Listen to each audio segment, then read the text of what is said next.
just women and men. Comments and views expressed on The Kevin Smith Show are those of the people that make them and do not necessarily reflect the views of Kevin Smith, The Kevin Smith Show, or its affiliates or sponsors.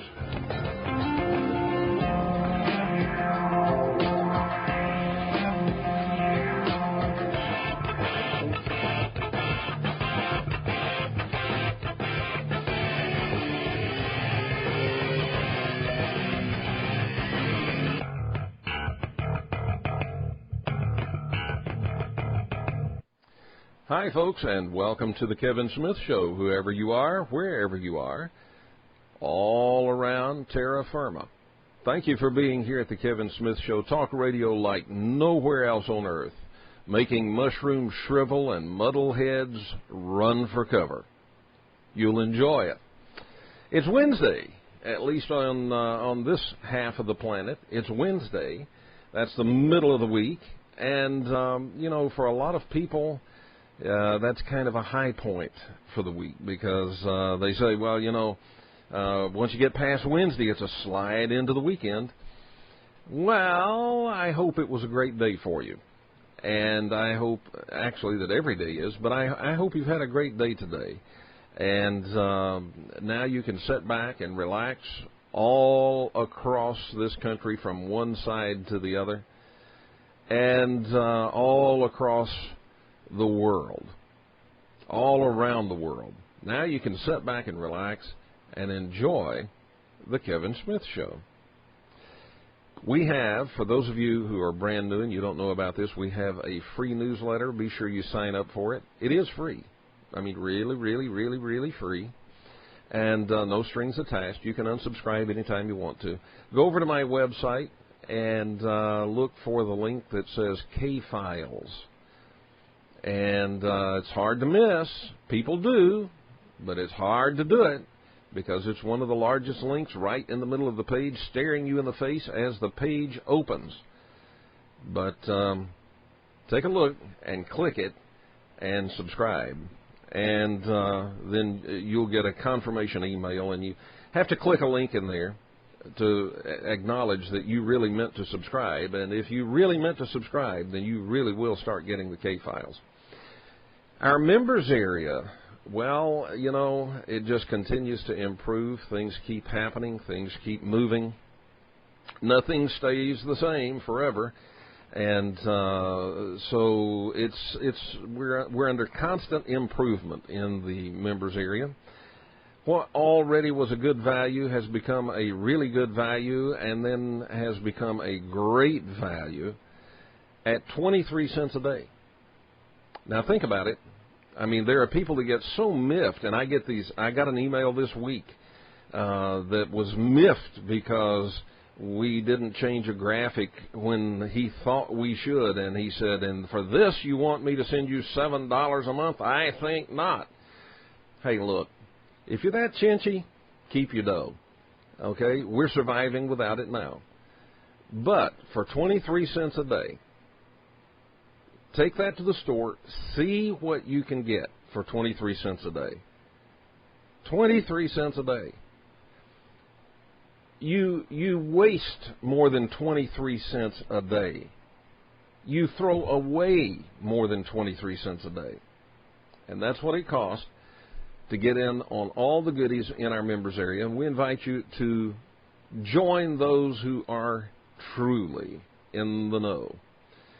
And the way you do that is become a member at Kevin Smith Show. Now, you don't have to be a member to listen to the show. It's free to listen, always has been. But, you could be watching the show. And, you could get in on these special broadcasts that we do that are just in the members area. 23 cents. Plus, you get our archives, forums, chat, lots of other stuff. We'll be back with Joe Montaldo right after this.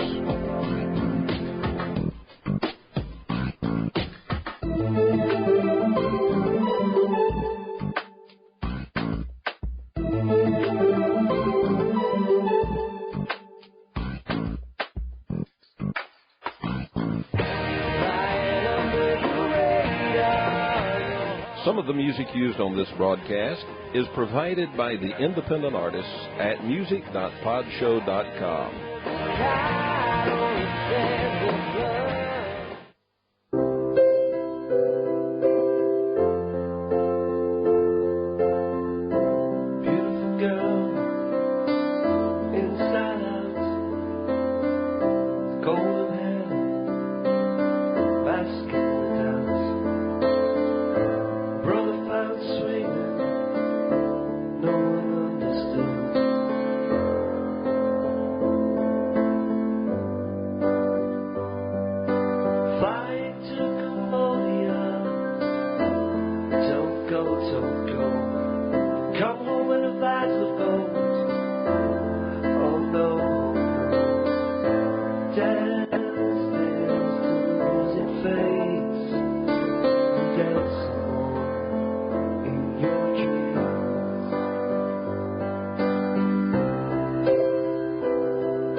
Maverick, General Manager of ND 104 and iRadio LA.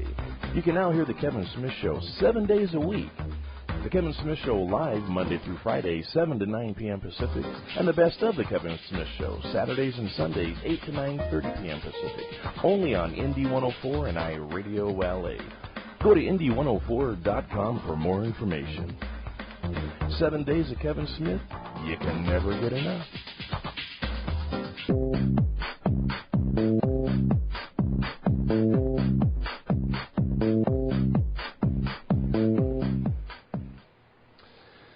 Welcome back to the Kevin Smith Show. My guest this evening is Joe Montaldo. He certainly is no stranger to you.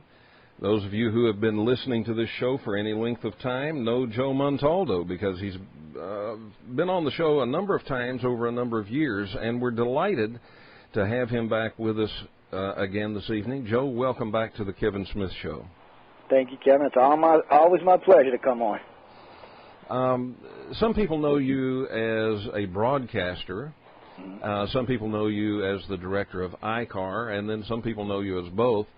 And tonight you're here primarily as director of ICAR because of some really very interesting material that you sent to me regarding the blood types and bloodlines and so forth, and we'll talk about that in just a moment. But explain to folks, what is ICAR?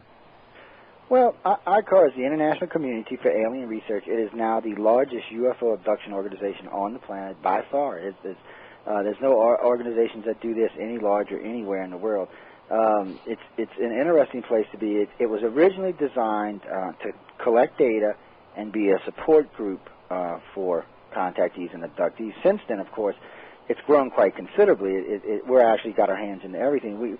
We do leave the real UFO chasing to organizations like MUFON and some of the others, like when Cliff was on last night. We do leave it to that because, frankly, we want to commit all of our time to abduction research. So we actually categorize abductees and contactees. We have abduction criteria now for abductees and contactees so we can tell who's lying and who's telling the truth. What we do is we're an abduction organization. We're an organization that was designed and built for contactees, for their support, for their research, and a place that they can come and basically have a safe zone to find out what's happening to them and what's not. And in all honesty, too, most people who contact us are actually not contactees. Probably 30% of what actually contact us turn out to be contactees. But still, we get a lot of people that contact us. But that's basically what we are. We're a support group and research organization that now assimilates, and of course, ICAR actually formed Paranormal Radio Network so that we could put the data out. So we didn't have to wait to get on people's radio shows to put the data out. We could do it ourselves. So in a kind of weird sense of the way, the Paranormal Radio Network, which is actually bigger than ICAR, it actually belongs to ICAR itself. It's our own media venue to get our I hate to say product, but our information out to the general public. So the two of them work really well together now. As you know, we got a bunch of our hosts actually work for the organization, so they're out posting their information on a weekly or daily basis, depending on what their shows do. So that information is being assimilated. Of course, we bring everybody on in the field and research on when you've been on yourself, and we discuss what the latest things are across the board. So you have the organization, which is funding, writing, and finding the data, and putting it out, through its own websites and its own media organization, and then bringing on our fellow radio show hosts and our fellow abduction researchers and ufology friends to examine the data. So you really can't ask for a better setup. It's just well designed, and it's really designed to cut through the, how can I say this politely, the BS of ufology. That's really what it's all designed for, because Kevin, if you're new to the field and you're searching the internet, your brain is going, what the blink did I just get into? Because there's too much data, and too much of it, unfortunately, is fraudulent data. I was talking about that a little while ago about all the new videos out on YouTube. They got some great videos out come out. A lady sent me that one from France. I love that video, but it's obviously fake. It's good. And that's the kind of stuff that we're trying to kind of defend against these days. But I know you got to deal with it too. So well, you on the one hand you have that to deal with. On the other hand, you have people who are real acid brains that you have to deal with. And what I'm talking about are, for instance, if you go to YouTube or Google Video or Disclose TV or any of these places that have a lot of videos having to do with UFOs. It may be a video of a UFO, or it may be a video where someone is talking about UFOs, but it has something to do with that. You get down into the comments, and it is absolutely populated with acid brains. Real acid brains. And I don't know. I mean, it's a sickness. I think they're cute. They think they're smart, they just leave these really acidic comments, and like there's some kind of pro. And really, what you probably are dealing with in most cases, you're dealing with a couple of different kinds of people that are acid brains. One is the guy that's 60 years old and he still lives with his mama. He always has lived with his mama, and he's not somebody that if he walked out on the street and you said boo, he'd have to go to the dry cleaners and get his clothes cleaned. Yeah. The other type is these frustrated pseudo intellectuals,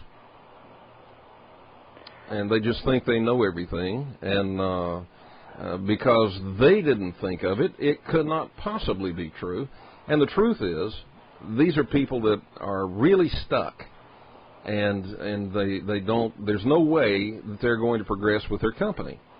Wherever they work, they're stuck. You know, they think they should be the CEO, and instead they're working in the mailroom, and they've been there for 40 years. And that's who the acid heads are. And there's a lot of them out there. You got them, and then you got the sheeples that just kind of follow whatever trend happens to be going. Mm-hmm. It reminds me of the school of fish swimming. If something goes left, they go left. If one goes right, they all go right.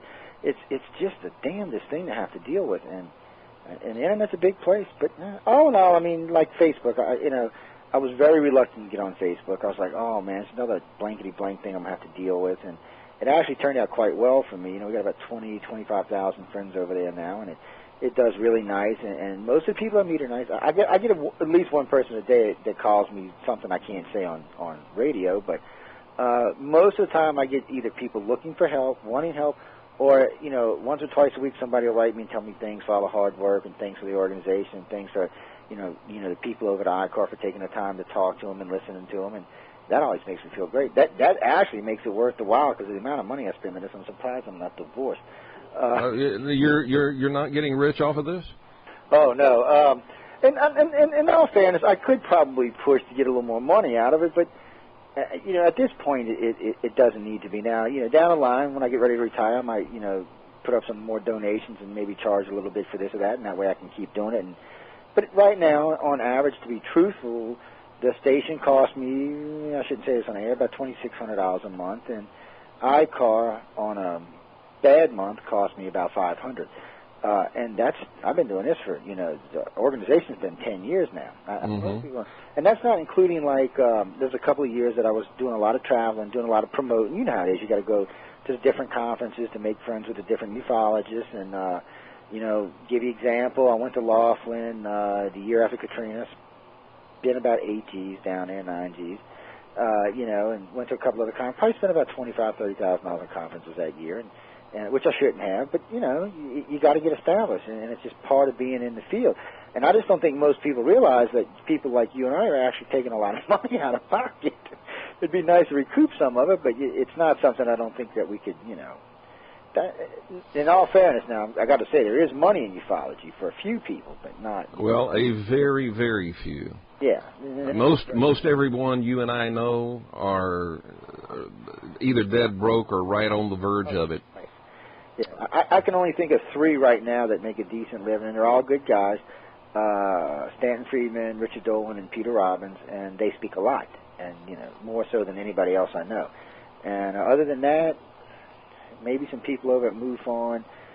I can't really think anymore. Maybe 6 or 7 total, and that's it. And then now, don't get me wrong, there's 10 or 20 out there that are trying to make money, probably getting a little bit, that have no business being in this in so shape, form, or ever. You know, it's one of those things that it just drives me crazy. Because I'm always seeing something for sale. Somebody's buy this, buy that, come buy this, come do that. You know, I can understand things like organizations that need to support themselves, radio shows and radio stations that need to support themselves, video things. I understand it because none of this is free.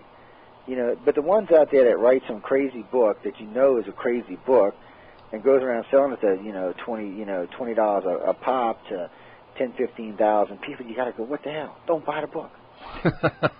Don't buy the book. But, you know, what can you do? There's too many dumb people on the planet. Y'all, I didn't say that. Y'all didn't hear that. Listen, I am hypnotizing the audience. You did not hear me say dumb people. Okay. Well, one of the problems that you've always had on the show is you've never been able, when you're on my show, to say, you've never been able to just come out and say what you really think. That's not something I got to worry about on your show. It's just other shows where I got to behave myself. You're nice. You're a good host. You let me have a little freedom to move around. Well, I believe in freedom. Joe, let's talk about this research that you've been doing on the blood types and the bloodlines as related to abductions. You sent me an email that had a pretty amazing chart in it correlating various blood types with the percentage of people who are abducted that have that blood type. What's all that about? Well, it all started over about a decade ago. We started noticing trends in Rh negative and certain colored-eyed contactees.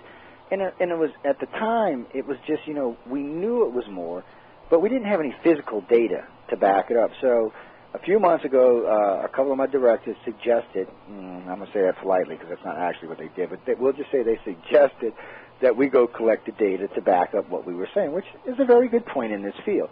And so we set out, and we a couple of us started looking through what we have on the ICAR website and some of the other stuff that we have, stored on laptops, and some of the questionnaires that came in that November Hansen's working on, and things like that. And then a couple other forums where we found other blood types going on, even contacted MUFON. And then we also used MUFON's forum to look, because there was a study going on there. And I was put in touch with a gentleman out of Brazil and another gentleman out of Argentina, which all had a couple hundred. But anyway, it got up to about 1,400 contactees that mostly were verifiable. At least 1,000 of them we can verify who they are, what they are, and that they are contactees. But out of that instantly we started seeing a big-time trend. Rh negative was making the majority of the contactees up, which, at first when I was like, man, Rh negative, it's a mutation popped up on the scene 25, 35,000 years ago. There's a lot of talk about alien intervention in those times in the last, 50,000 or so years. So it started to be more than a coincidence. And I'm like, well, we got to look into it more. We've got to definitely look into it more. Then we started noticing big-time trends. In the overall Rh negative, it makes up 56% of the contactees are Rh negative. Well, only 15% of the world is Rh negative. So that's a big shift. And what's really funny about that is almost half of them, about 36 or 38% of them, are O negative. And what's significant about that is O negative is the only universal donor on the planet. They can take nobody's blood but their own, but they can give blood to all the rest of the blood types. It's a very significant thing in itself. It's definitely a mutation that happened between 25 and 35,000 years ago, and it's a mutation that in today's society literally saves thousands of lives, because O negative, blood is what you want. And it's the most sought after out of all the blood types, because even AB negative can take O negative. But O negative can only take O negative. Well, we also noticed while we were doing this study that a lot of those people turned out to either have green or hazel eyes, which coincidentally is another mutation. So you have the Rh negative blood and the eye color now are both mutations. When did the blue or hazel eye mutation enter the human race? Around the same time as the Rh negative, they say about 25, 35,000 years ago. There's some fundamental shift. Now, the only thing I can think of, there's a lot of stories where the Sumerians say, the human aliens were here and breeding with them, but they say that the reptilians intervened at that time and started breeding with the other race that was there. And we're actually what supposedly came from that. Well, that might have been where that blood and eye color came from. It might have came from them. Because a lot of contactees say that reptilians have a greenish or a yellowish color eye. That may have been where the mutations actually came from, but there's no way to know that, for sure. It's all speculation, other than the fact that we know, humans have a reptilian section in the brain. All the rest of it is speculation. But it is around the same time frame, the 25 to 35,000 years ago. So now you have three coincidences. You've got the reptilians supposedly, according to Sumerians, breeding with them. You've got the green eyes and the O negative, or I should say Rh negative, all popping up between 25 and 35,000 years ago. You're getting a little weird there. You're getting a little too many coincidences. And so, it's starting to look more and more like one of these races, maybe it was the humans, maybe it was the reptilians, one of these races looked like they actually intervened into our blood system. They actually changed it. Because what most people don't realize, before 25,000 years ago, there was no Rh negative, nothing. It was all positive. There was no Rh negative anywhere. And the other significant part about it is, most people don't realize their Rh stands for rhesus. The O positive, the positive bloods are actually what are found in the rhesus monkey. That's where the Rh comes from. O negative is not. It's not related. It doesn't have the same characteristics as a rhesus monkey. So it's an entirely different strain on its own. So it's a very significant find, and the find that the majority of the contactees are that blood type is very significant. It really does look like not only did the aliens intervene, but they've been watching and matching and following where this is going in our society, because that's the people that pick it up the most. Now, I know I've just seen something go by on my screen because the virtual auditorium's open, but no, guys, I'm not saying if you're positive that you're not a contactee. Don't mistake this. That's not what we're saying. You can have brown eyes and be O positive, A positive, and still be a contactee. It just seems like the overall majority happen to be Rh negative and green or blue-eyed. It's something we're working on steady. But also in recent studies, now these aren't ICAR studies, I'm quoting from a couple other sources, but there's been a couple of sources that where they have taken Rh positive and Rh negative people and have done psychic tests on them, and the Rh negative score much higher than the Rh positive. That's something we're going to be doing with a group of contactees to see if there's any difference among contactees, and if there isn't, then we'll take the contactees and put them against normal people. Okay, Joe, we have to step away for a break. It's on us, and within seconds. And I don't want us to get into your explanation of what you're going to be doing to compare them with, I believe you said, normal people. I don't want us to get into that until we come back, because I don't want you to be cut off. All right, we'll be back with Joe Montaldo on the other side of this, so don't go away.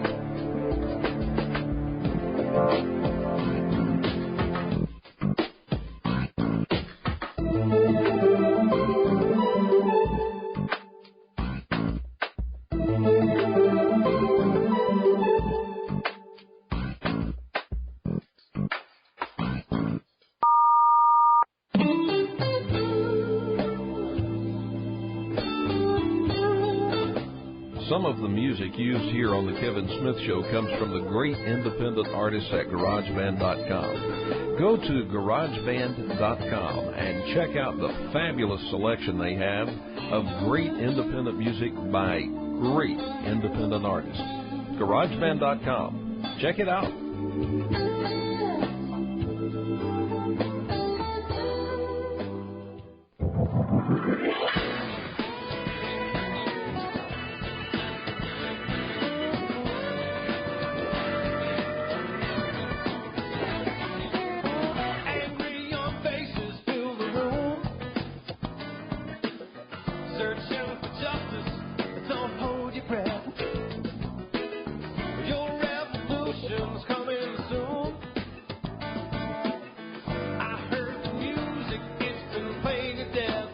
Everybody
right, we are back, and we are talking to Joe Montaldo. He is the director of ICAR, and we're talking about this pretty amazing, I don't know, I guess we could call it discovery that they've made in their research about the correlation, or at least the percentages, of the number of people who are abductees or contactees. What percentage of them have Rh negative blood and are blue or green-eyed or hazel eyes. And, Joe, when we went away for break, you said that you're planning some kind of an experiment, I think, with people that are Rh negative, and then I think you said comparing them with normal people? Yeah, I shouldn't have used that normal word.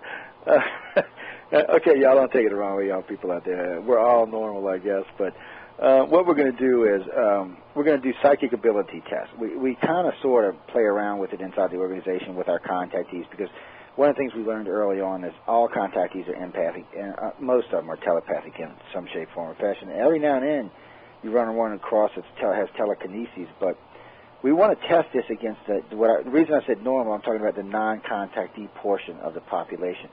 A lot of my fellow researchers seem to think that everyone on the planet has psychic abilities. I tend to disagree with it. It's not that I don't think they couldn't be developed in every human, because we're basically the same. It's just, I think in the contactee portion, it's all of them have it. It's not something, you know, it's we use as criteria, matter of fact. You have to be empathic to even be considered to be a contactee. It's one of the things we look for. So we want to take that and we want to test it against the non-contactees and see, you know, does any of the non-contactees have these abilities? And if they do, to what levels do they have these abilities? We're trying to establish a line, and we want to use, and first thing we're going to do is Rh negative versus Rh positive inside the contactee group to see if there's any difference at all. And if there's not, then we'll test it against the outside non-contactee population, both in Rh negative and in Rh positive, to see if this difference is there. And in the shape and form, it's kind of already started. But it'll be ongoing for probably 4 or 5 more months. Maybe not quite that long, but 3.5, 4 months. And then I'll probably send you a letter when I get it up and get it finished. But being that I've been doing this as long as I have, I've got a lot of friends that are not contactees and don't have any psychic abilities. I mean, they're not even psychic enough if the fly was butted around their head to slap it. So I mean, it's just not there. And I don't want to pick on people, because it's not that I don't think you could develop, and I just don't think the average everyday person, especially in today's society, even realizes if they did have it, that they would have it. So I do think it's a prominent thing amongst the contactees, and it's probably pretty much a contactee, one of the things that the aliens are dealing with the contactees. And of course, knowing that the aliens are telepathic, and every time an abductee gets abducted, they're communicating telepathically, they're probably much more susceptible, much more prone to using it and really understanding what it is that they're seeing. Well, let me ask you a question. Do you think that, you said that all contactees, all abductees, are empathic and some telepathic? Do you think that this is it because of the Rh negative blood, or is it because of the contact with the aliens? I really think it's more to do with the aliens. I don't. It's the studies I've seen in the past suggest that the Rh negative have better abilities than Rh positive, but we're going to test that, so we're not sure if it's true or not. I'm going by 4 of the organization's findings, but that is what they found. I do think that both Rh and Rh negative and Rh positive contactees possess these abilities in abundance. I don't think it's so much blood as it is their direct contact with the alien. Maybe it's true that the Rh negative maybe can pick up this faster. Might be someone with a high IQ may catch on to something faster. But other than that, I don't think there's any real difference. But it may be that we may find that these Rh positives in some shape. I'll give an example. A lady I was talking to just this morning. She's O positive, brown eyed, but her mother was O negative, green eyed. So it suggests that that's her lineage. Mm-hmm. So we don't know how many of these Rh positives actually came from negatives to start off with. So those abilities would already be prominent there any way it goes.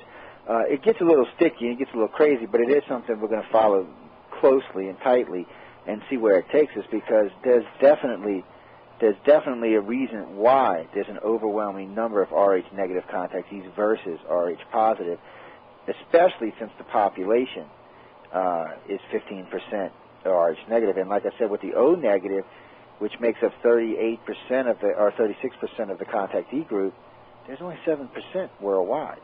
7%. 7%. That's all they make up worldwide. It's 7% of the population. So I mean, this is a significant find. You know, somebody asked me, well, what's it mean? Well, we're working on what it actually means.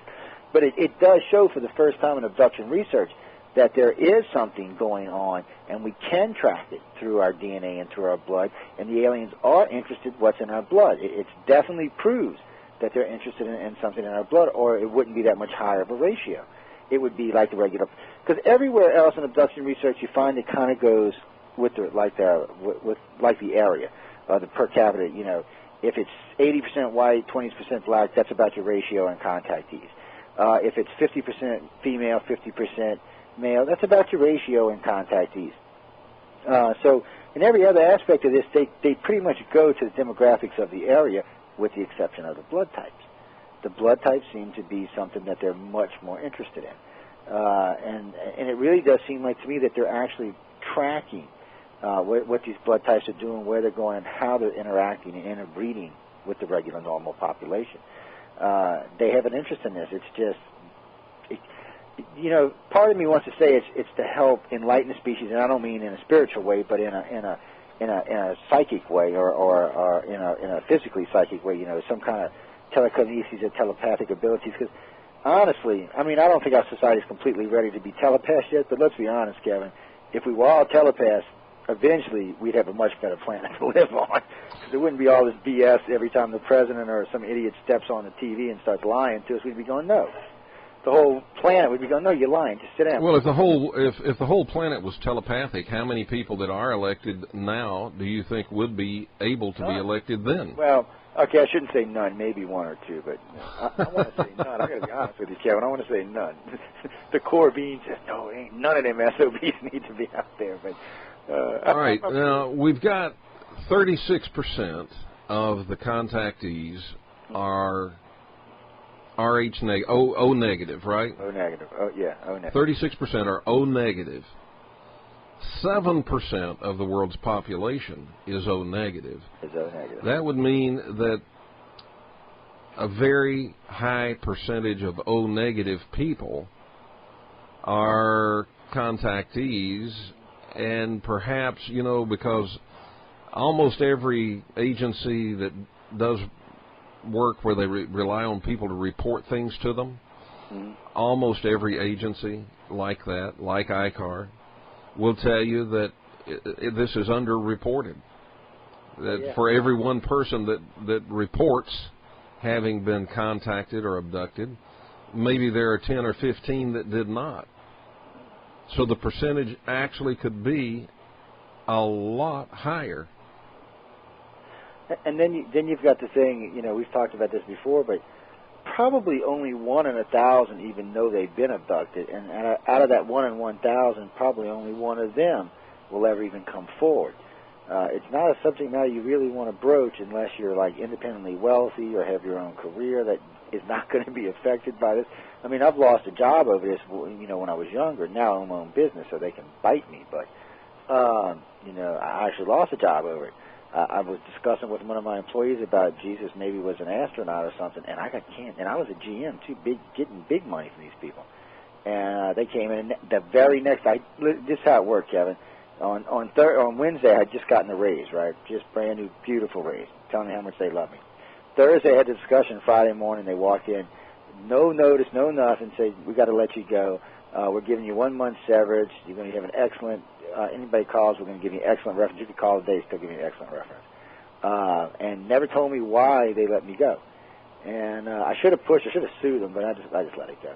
And I talked to one of the managers after I'd been gone about a year, and he told me it was over that one conversation. Because they were the guys who owned the company were very, very religious.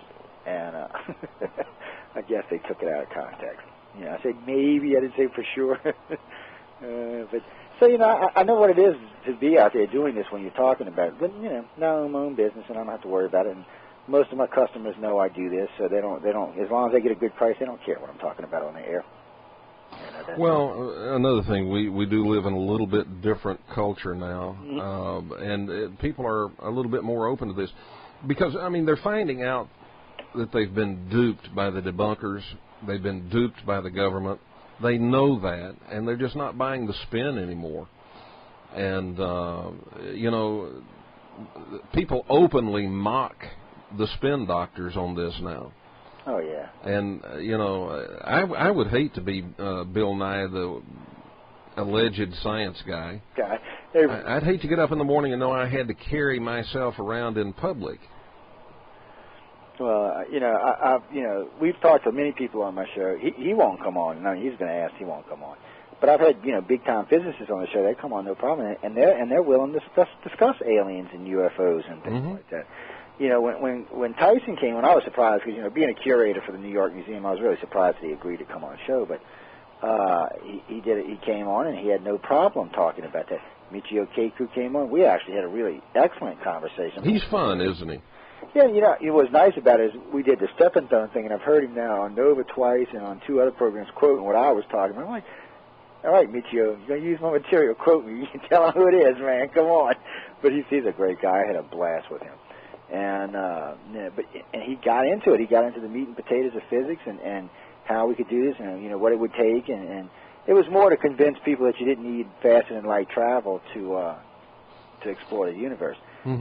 Which he made a very good argument for. Of course, he made a good argument for faster than light travel, too. So, you know. Well, I found him to be a lot of fun because he's two things that you don't find very often in the same person. He's excessively intelligent. That's one thing. He's brilliant. And the other thing is he's excessively open-minded. And you don't find that combination so often. Yeah, and I never have approached Hawkins about coming on. I guess I could send him an email. I doubt he would do it, but I've just been pleasantly surprised by the hardcore physicists that will actually get into the subject and talk about it. All right. So, what about what kind of response are you getting from the science community on your research with the blood types? So far, not much. I haven't got. I got to say, I've had a few people write in that, or actually doctors, or regular doctors, and they actually find it fascinating. Of course, now I have a couple of psychologists that have written to me and asked me if I would be willing to provide some of these people for a lot of psychological studies. I said maybe, because they're thinking maybe it's something in the blood that's making these people think that they're being abducted.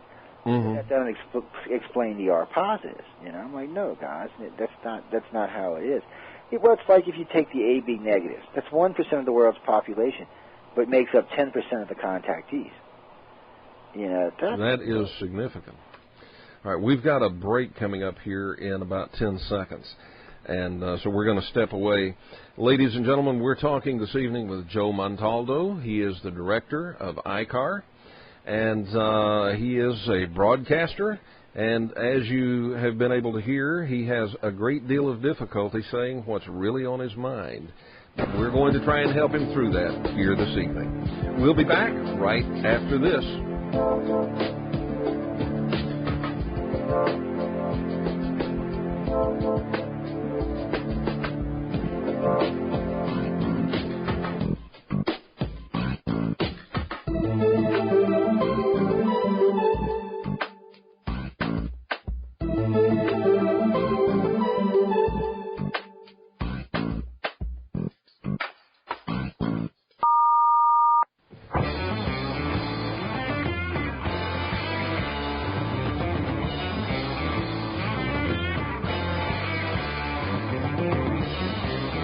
Here on the Kevin Smith Show comes from the great independent artists at GarageBand.com.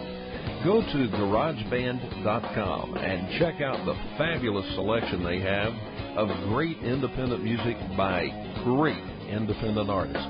GarageBand.com. Check it out.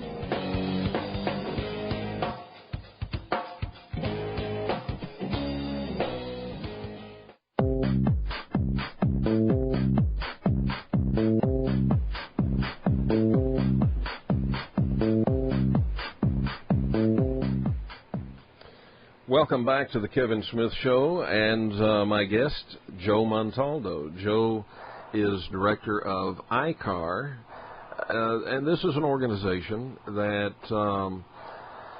provides support for, it's a support organization for people who have been abducted or they are contactees, but they also investigate and research into the whole phenomenon of abductions and contacts with extraterrestrials. Joe, how long have you personally been involved in this kind of investigation?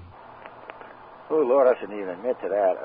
Almost 27 and a half years. I've been running ICAR for, 10 years I've been running ICAR for as international director. And actually I started as national director, but I'm international director now. And then about 17 years before that, I actually worked for MUFON for a long time. I was with MUFON until shortly after Walt Anders left, when John Sluisville took over. Okay, now let me ask you a question. Are you personally convinced today that intelligent extraterrestrial beings are actually visiting this Earth? And if you are convinced, has this been a progression towards being convinced? Yes and yes, because when I got to be honest, I had a lot of weird stuff happen to me as kids, but besides that, when I started looking into this, the person who told me they were contacted, he was like, "You've lost your mind." I knew the person. I knew they were bright, intelligent, hard-working, career-minded, high IQ, but I was like, nah, there's no way.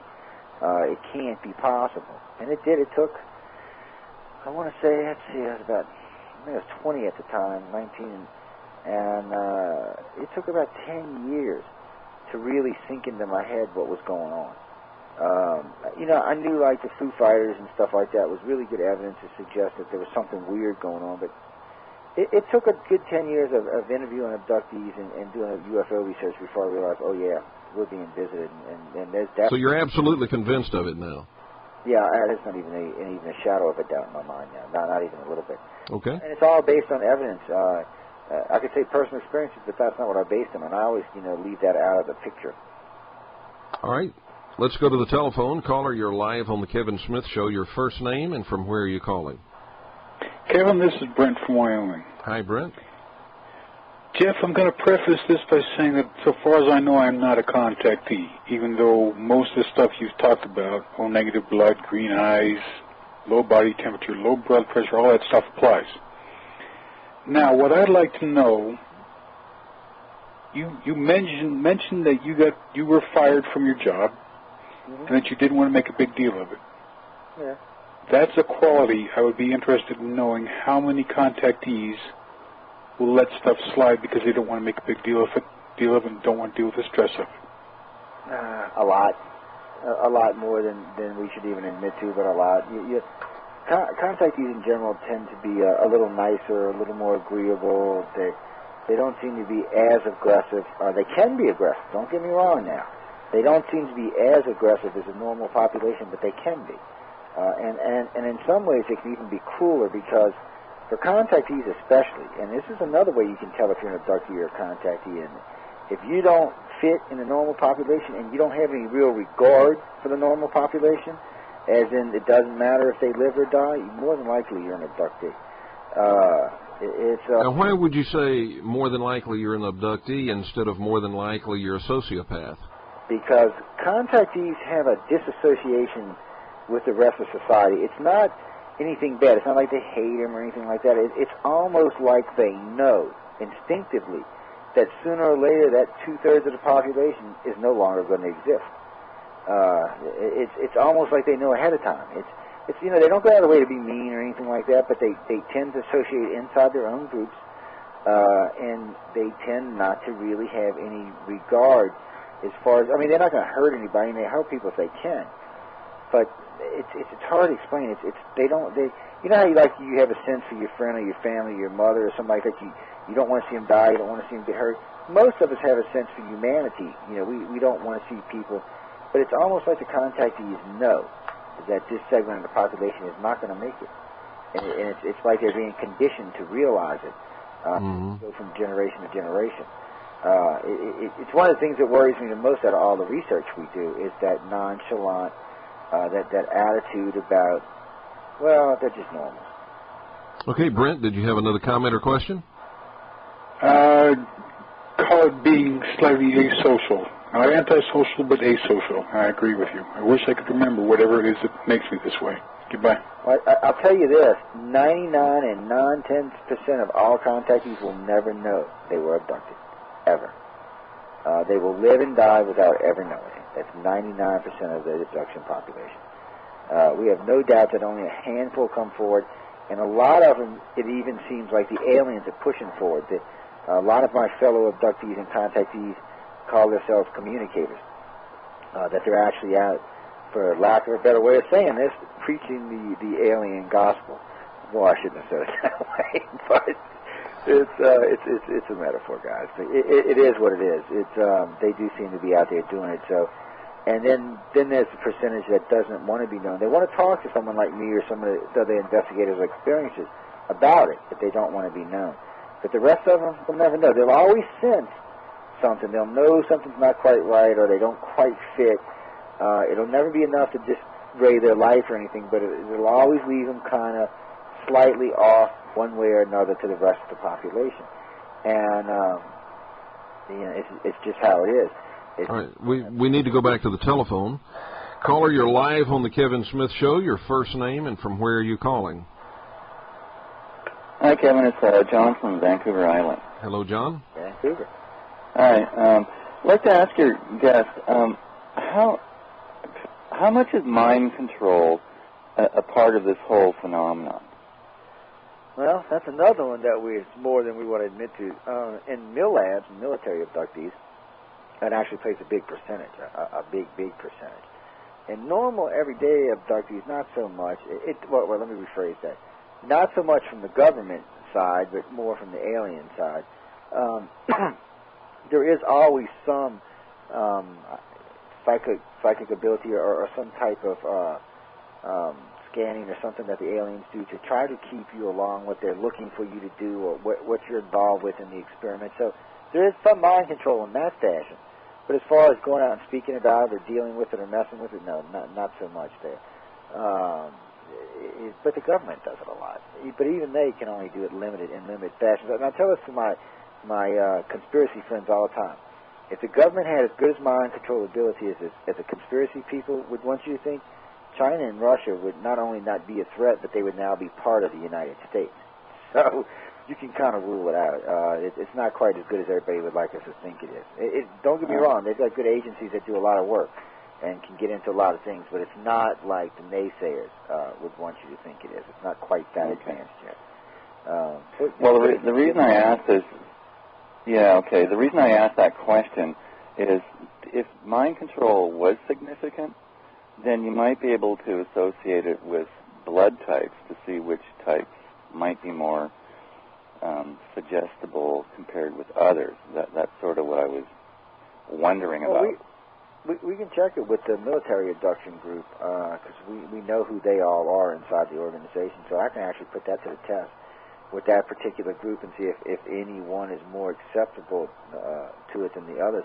I would think, though, if you go by the studies that show that the Rh negative or the contactee groups are much more telepathic and much more psychic than the rest of the general population, I think it's going to be harder to mind control people like that. It's going to be harder it's going to be harder to trick them because they're going to be used to their minds being things being in their minds. And secondly, they're going to be somewhat resistant to it, especially if they're an older contactee that's been experiencing this all their life. They're going to probably be quite a bit more resistant to it than your average person. So I would think contactees versus non-contactees, it would be a lot harder to mind control, except for maybe the Greys. And I notice even the reptilians and the humans have a hard time with mind control. The reptilians and who? The human race, the human alien race, because they do tend to have contactees that go off half-cock sometimes. So I think even they don't have quite the mind control abilities that we give them, but they have damn good ones, to say the least. Yeah. All right, John, you have another question or comment? What you're suggesting then is the Rh negative is more resistant to that type of programming or that kind of thing. It probably is because the Rh negative probably came to us via one of the alien races, and that's probably the only reason that it's more resistant. People have tried to turn this into more than what it is, but I really think that's what it is. I think the Rh negative was probably given to us by one of the aliens, whether indirectly or directly, and it probably does allow the contactees to have slightly better abilities and slightly more resistant to it. But I don't want to make a big deal out of it because I have both positive and negatives in our group, and it doesn't seem to be that much difference between their overall abilities, I guess is what I'm trying to stress.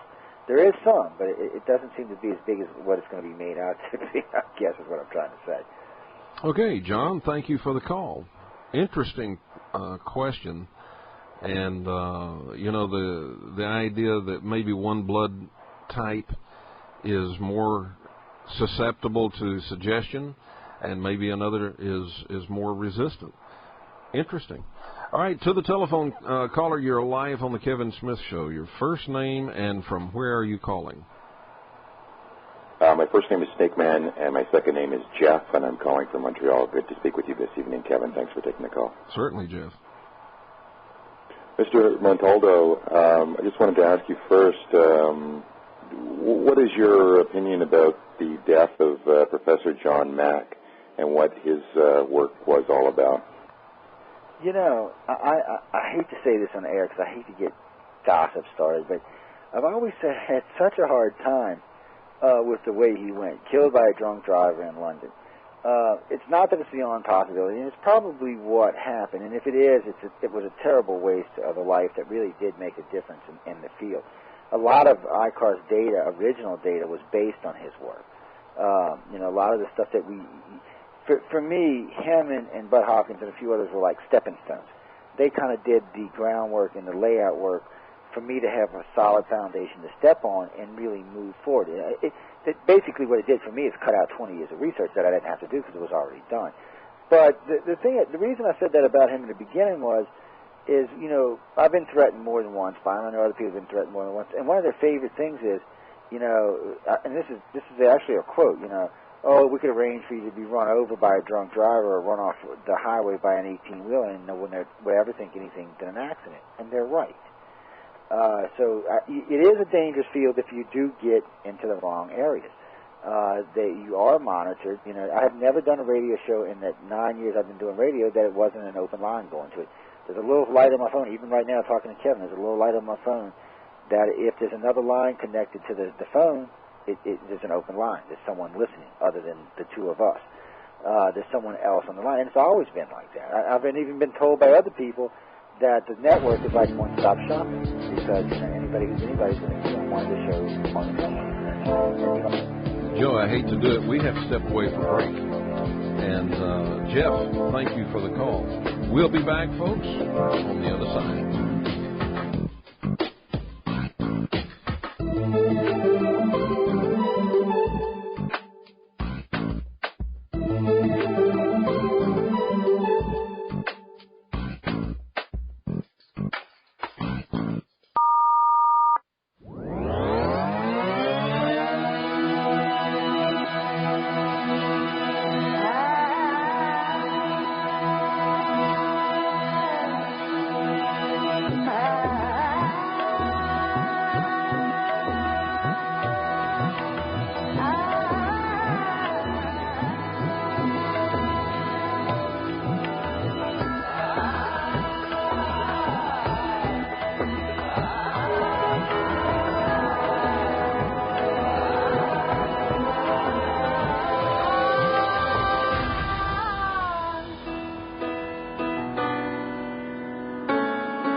welcome back to the Kevin Smith Show.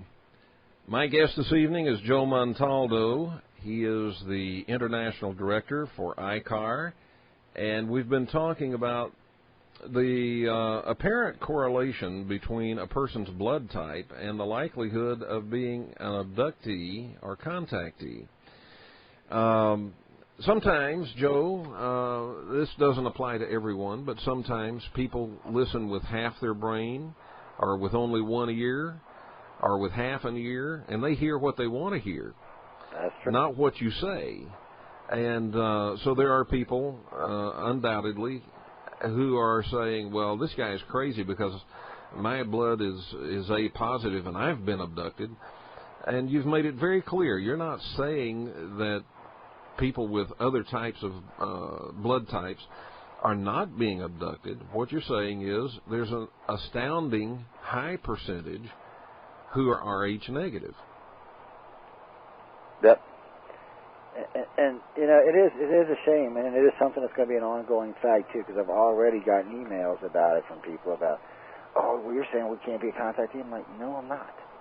I'm saying there's a correlation between blood types and the aliens, and we don't know what it means. Yeah, well, let me be politically incorrect, because you would be, you're going to be nice to these folks. Folks, grow up. Come on, listen. Listen to what's being said, not what you want to have been said. It's important. It's really important that you get it straight. And, you know, people listen with their emotions instead of their minds sometimes. And if you do that, you're going to crash every single time. You will get it wrong. And we want you to get it right. Some of you are angry because I've said that. Well, there you go. You're listening with your emotions, aren't you? And, I just told you the truth. Listen with your mind and get it straight, because this is important stuff. I'm baffled by this information. That I'm baffled by what it means. This, this high percentage that are Rh negative. I mean, is it? And I know you're somewhat baffled by it too. But the question that comes to me, Joe, is it because they are Rh negative that they are being abducted? And the high percentage are being abducted because there's something in the Rh negative that the aliens are interested in, or is the Rh, as you said, is the Rh negative a result of aliens interbreeding with humans, and the high number of abductions may just be to keep tabs on the grandchildren? Well, in a way, I think it's a combination, Kevin, because I've been thinking about this a lot lately, and I'm thinking, yeah, we probably got the Rh originally from the aliens, but it does seem since then that they've, and I shouldn't say this on the air, but we get contactees that all the time tell us that they feel like they've been guided or pushed towards an individual in their life, soulmate, whatever you want to call them. We'll find a lot of times that contactees will marry someone young, later on get divorced and marry another contactee or an experiencer and stay with them for life and have children. So sometimes it actually seems that not only are they tracking this, but they may even be kind of increasing the numbers, to say, or getting particular family groups together. Because something we started tracking a long time ago is like a human contactee marrying a reptilian contactee, and the children they have being abducted by the Greys. It gets really, really sticky really, really fast. But it does seem like that they are, at least in some ways, directing certain contactees in certain family lines in a certain direction. So it's been bothering me. And it's also bothering me that is the Rh positives from the original population of Rh positives, or these are Rh positives originally from the Rh negatives after they interbred with the family. Is that something that they're trying to do themselves, introduce this into the Rh positive factor of our society? See, it's hard to know at this point. Okay, if, boy, I wish we had more time. We're just almost out of time. If the aliens, if the, whether it was reptilians or human aliens, whoever they were, if they introduced the Rh negative into the stream of blood types here on this planet, if they did that, there had to be a reason why they did it. And so that's yet another mysterious question. Why? What's the deal? Why introduce that? It's, now that we know that, and one of the things we've been doing for a long time is we will actually get a group of contactees, usually about anywhere from 20 to 50, how many we can get at the time, and usually across, like Greys, reptilians, and humans, and we will program this question into their head. And what we do is we have them every night before they go to bed repeat the question in their head, and what will happen is a lot of times when they're contacted, the alien will telepathically contact them. A lot of times the abductee will send the question subconsciously without thinking about it. And a lot of times the aliens will answer the damn question. Sometimes there's consequences for it if you ask the wrong thing, but still. So that is a question I'm going to ask. I'm going to have the contactee start asking, why are these blood types like this? Hopefully we'll start seeing some information flow out of that later this year. You got to be careful there, but still, we're going to try and see what we can come up with. Because it's making me crazy at this point. And the more I look into this, the more questions it comes up for me.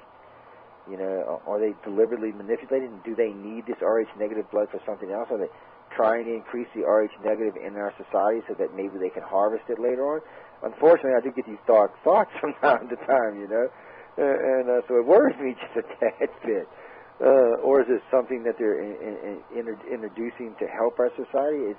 At this point, there's just no way of knowing. But, probably in a few months, maybe a year, I'll give you a call and we'll have to talk about this again because we'll have more data on it. But I can't see this study doing nothing but growing and answering some questions, but just exposing even more questions that we have to answer. But at least now we have some scientific basis. When scientists and other people get involved and say, look, we have this base now, we know this.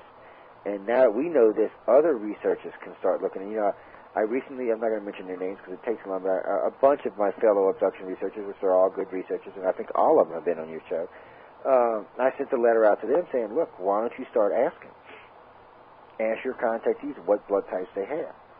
The more people we can get involved in this, the better. And sooner or later, I'll give Clifford a call over at MUFON and ask him to get involved in it.